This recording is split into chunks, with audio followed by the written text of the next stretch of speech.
Hey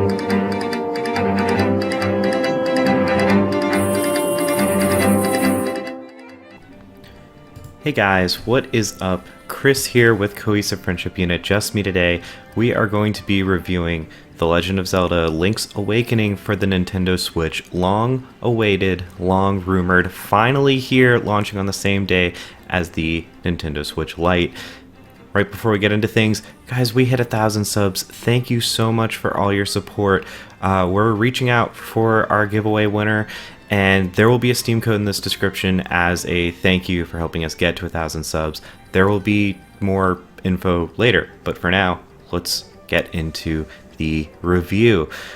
Alright guys, my first Zelda was Ocarina of Time, and while I owned Link's Awakening, it kind of paled in comparison to Ocarina of Time, so it kind of fell to the wayside. I never actually beat it as a kid, and while I had fun messing around with it, it just never stuck with me like it did with a lot of people who really treasure this game. That being said, Link's Awakening kind of did the impossible and mostly ported the movement and gameplay of a Super Nintendo Link from a Legend of Zelda Links to the Past onto an effectively black and white NES console, the Game Boy. Most Game Boy games were either basically NES counterparts to games or subpar NES counterparts to games, like look at the original Mario Land. This, however, basically gave you Super Nintendo gameplay, albeit a much more compact game. And when we look at these remakes, we need to kind of consider, how does it stack up to Zelda remakes? How does it stack up to Nintendo remakes? And how does it stack up to remakes in general? And this is kind of technically a remake of a remake. Link's Awakening was originally a Game Boy game, and Link's Awakening DX was the Game Boy Color equivalent with color and an added dungeon. And this is a remake of Link's Awakening DX, so it has that added color dungeon, and of course it is in color. This is a top-down 2D classic Zelda. It is one of the most compressed and compact maps, and probably one of the shortest Zeldas as well. You can really, if you know what you're doing, you can run through this game. However, also one of the quirkiest Zeldas. If you want to see Nintendo getting weird, Kirby is in this game, Shy Guys are in this game, Chain Chomps are in this game. All kinds of references to all of Nintendo's franchises. And this is actually another interesting thing. This was actually the 4th Zelda game, period. So this is like very early Zelda. Just something to keep in mind. But let's talk about what makes this remake a remake. What did they revamp? And it's mostly the visuals and the music that you are going to immediately pay attention to and realistically keep that in your head. The art is fantastic. It's a great replacement to pixel art, and I really don't see this aging ever. I think if this game had come out in 2030, we would still think it looked really good. And the music is also fantastic. They updated things.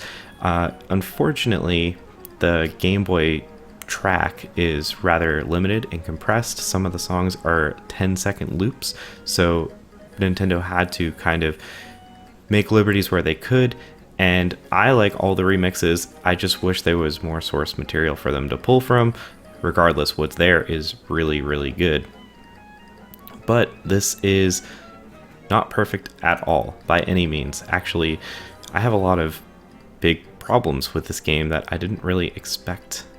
The performance is really bad. This is like the worst first-party performing game I can remember on a Nintendo console, at least in the last 20 years, personally.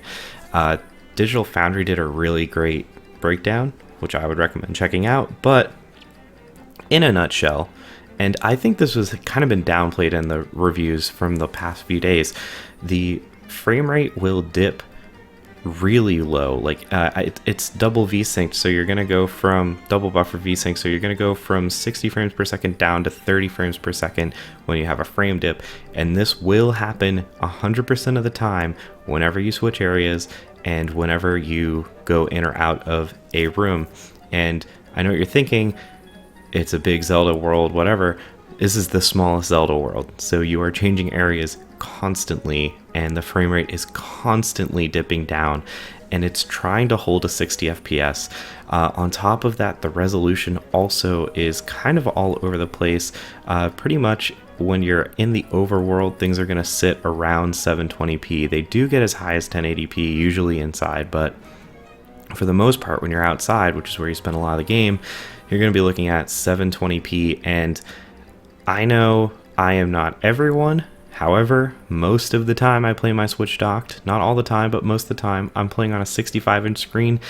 And 720p with a god-awful frame rate is not the best way to be playing a 2019 game.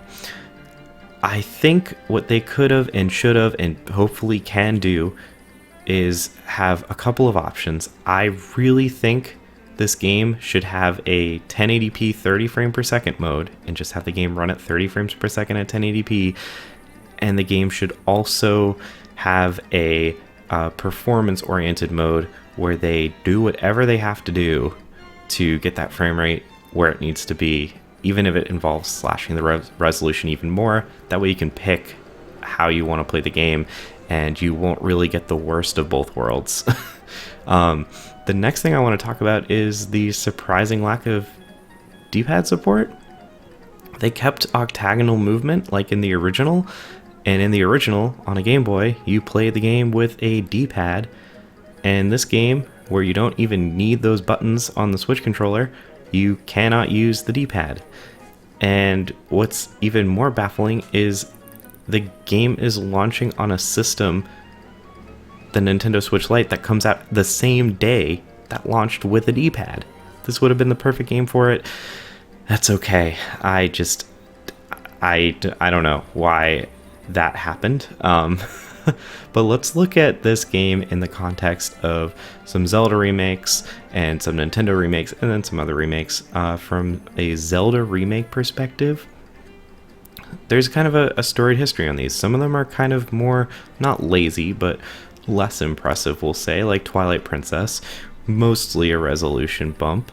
Some of them are really amazing and became the definitive edition, like Wind Waker, where they went in and they fixed some of the poorer pacing towards the end, and they really revamped the visuals even more impressively than what the GameCube was providing. And I would say this one sits somewhere in the middle.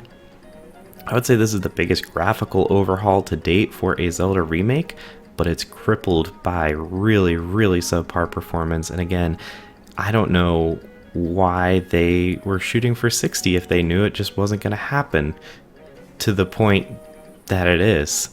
But let's look at some other Nintendo remakes. I'm looking really at Samus Returns and Metroid Zero Mission.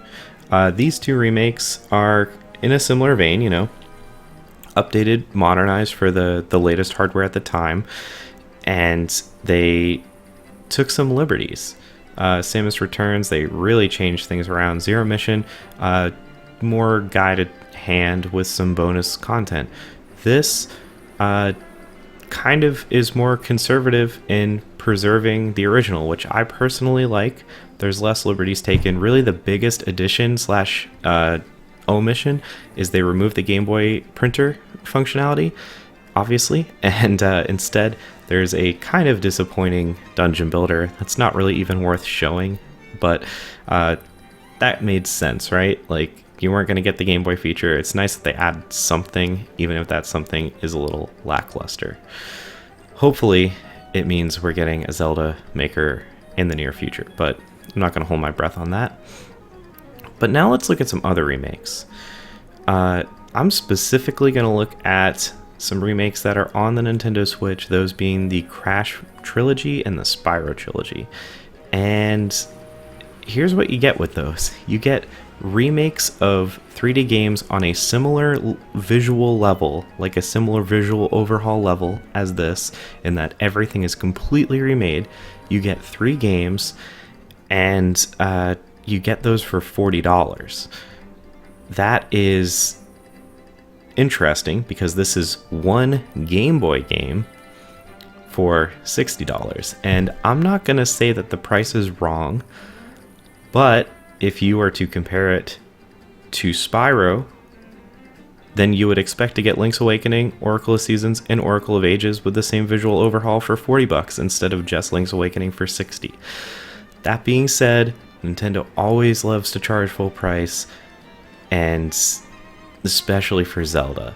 I'm not going to say Spyro is as important to Zelda for most people.